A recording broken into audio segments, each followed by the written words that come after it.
না একটা লোককে বিয়ে করে ফেলছে।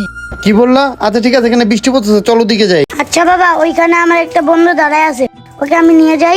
আচ্ছা ঠিক আছে, ওই ছেলেটাকে ডাক দাও। সোহান এদিকে আসতাছি। কি বল? দেখ, আমার আব্বু আসছে, আমি আমার আব্বুর সাথে যাবো, চল। উনি কি সত্যি তোর আব্বু হয়? হ্যাঁ বাবা, আমি ওর আব্বুই। তুমি ওর কি হও? আঙ্কেল, ওকে তো আমি চিনি না, এখানে বসে বসে কান্না করতেছিল। তারপরে ওকে আমি বলছিলাম তুই এখানে দাঁড়ায় দাঁড়ায় ভিক্ষা কর, ভিক্ষা করলে খাইতে পারবি, তাও তুই কান্দিস না। আচ্ছা তাই? বাবা জোনায়েদ, তুমি সকাল থেকে কিছু খাও নাই? হ্যাঁ আব্বু, আমি সকাল থেকে কিছু খাই নাই, আমার অনেক ক্ষুধা লাগছে। আচ্ছা ঠিক আছে, তোমাকে এখনই খাবার কিনে দিচ্ছি। আচ্ছা বাবা জোনায়েদ, তোমার আম্মু কাকে বিয়ে করছে তুমি জানো? হ্যাঁ আব্বু, আম্মু একটা নেশাখোর লোককে বিয়ে করে ফেলছে, আর লোকটা না অনেক খারাপ।